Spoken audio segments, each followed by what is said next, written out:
All right, today what I want to do is focus on WordPress websites and how different configurations for your WordPress website, specifically in regards to the themes that you select and also the plugins that you have installed, can drastically affect the performance of your WordPress website. So, what I have right here is a very basic WordPress site. I'm running all this locally, so that means that's running directly on my computer as opposed to a server off somewhere up in the cloud. And so there's a couple things to know. First of all, this is a fresh install. So I literally just set up a database and I ran WordPress install for the very first time, and I have not done anything else other than that. So this is bare bones what you get right out of the box with WordPress. And one thing to note is when you are running things locally, it will have different performance scores than if you're running it on an actual server somewhere in the cloud. So that's just something to be cognizant of. It should run a little bit faster locally than it would. So whenever you're doing these tests, you want to try and do as close to a real world scenario as possible. But just for ease of development, I'm going to be running this locally. So the first thing that I typically like to do when I'm analyzing the speed for a website is to run page speed insights. So right now I'm using Chrome, and if I just right click and I go to inspect, you will see over here on the right hand side, if I click on Lighthouse, then I'll bring up the Lighthouse tab. One other thing to note as well too, you can see I'm in an incognito window. The reason why I do that is because if you have plugins installed in Chrome for the specific browser profile that you're on, that can actually have an effect on your overall score. And you don't want to be taking in third-party plugins into consideration for the score, because not everybody's going to have plugins installed, and everybody's got different environments. So what I like to do is go incognito. It won't have any kind of plugins installed, and it will give you the most accurate kind of results possible. So once again, very fresh install. It should run pretty fast right out of the box, but let's go ahead and find out. So I'm going to click Analyze Page Load. Okay, excellent. And as expected, we've got a perfect 100 on the performance score, which is obviously that's exactly what we're looking for. We're looking for something pretty fast. And even though the test ran a little bit slow, if I just click refresh right here, you can just see very quickly up here by the favicon, if you see it loads for a brief second, and then basically everything is already come in. So once again, if I hit request, refresh, very minimal network requests, not many at all, 10.8 kilobytes transferred. DOM content loaded 176 milliseconds. So overall, very, very minimal on the network load. You can also see we don't have a lot of content though, so that's completely understandable. We're going to want to jazz this thing up a little bit. So let's hop on over to the admin panel that I have right here. What I've already done is I've installed a random theme that I just picked. I'm not picking on a specific theme, but I already installed a random theme and a couple plugins. They're all deactivated, so that's how we kind of have the fresh install. But let's go on over to Appearances and Themes.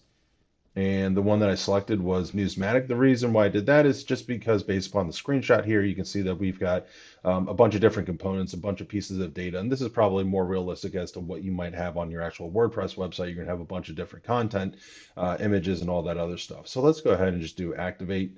Okay, you successfully activated. Now if we go back here, let's just do a quick refresh.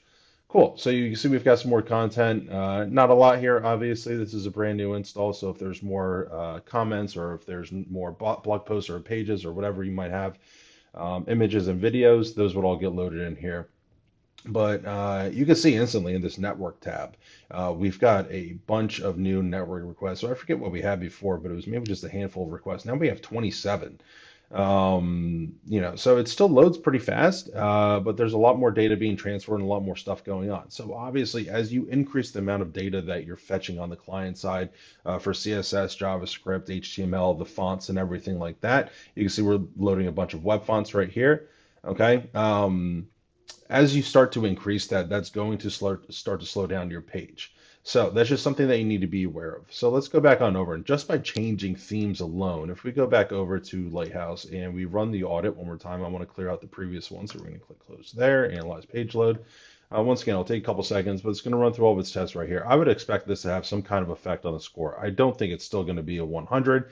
It might drop. I'm not too terribly sure how much. Wow, 67. Okay, so we can see immediately right off the bat that we just dropped a substantial amount around 33 points on the overall performance score. So that's a pretty big hit right there. In general, it really depends on the site. It really depends on what you're doing. 67 isn't a horrendous score.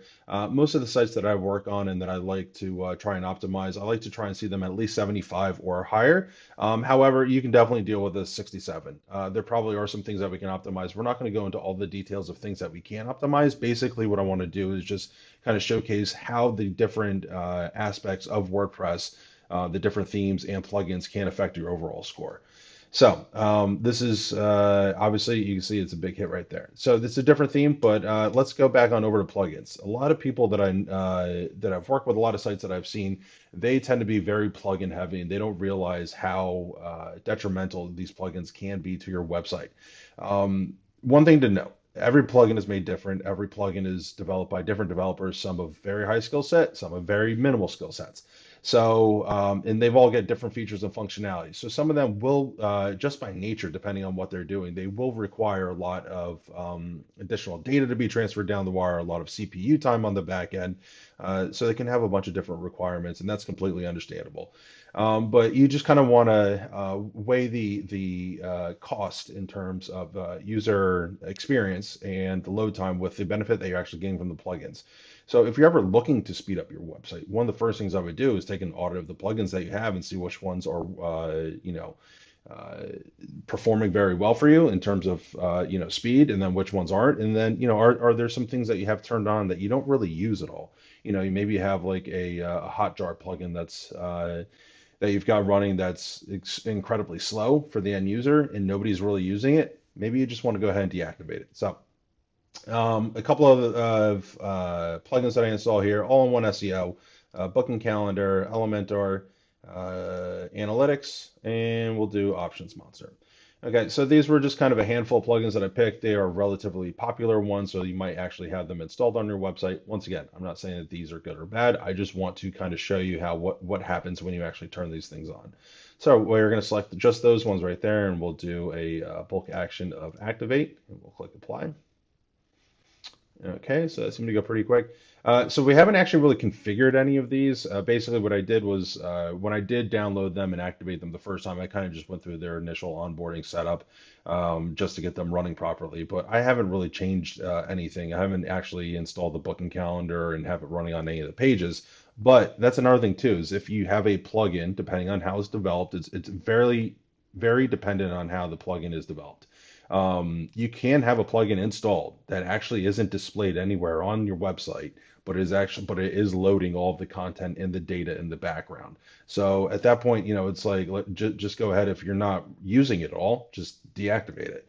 So we'll go back here and we'll just do a quick refresh. You can see it looks like it loaded pretty quick. But once again, I'm running locally. I'm running on a very high-end MacBook Pro. I don't really have to go over the network because it's not up in the cloud. But Lighthouse will give us a better idea of what our score is looking at. So we went from 100 down to a 67 with the theme. Now we're going to run it again with the plugins. And there you go. As expected, we dropped another 16 points or so.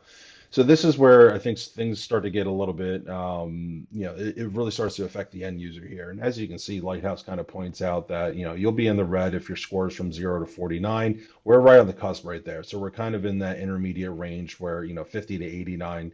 We're at the low end of that middle range. So anything below this definitely is cause for concern. You can still get by with this, with a 51, it's not the end of the world, but like I said before, I think it's, in my personal opinion, and in my experience, I like to see most of my clients somewhere around 75 or above. Highly dependent upon everything that you've got going on your website, the type of website you have and whatnot, but 75 and above, I think, is a good place to go.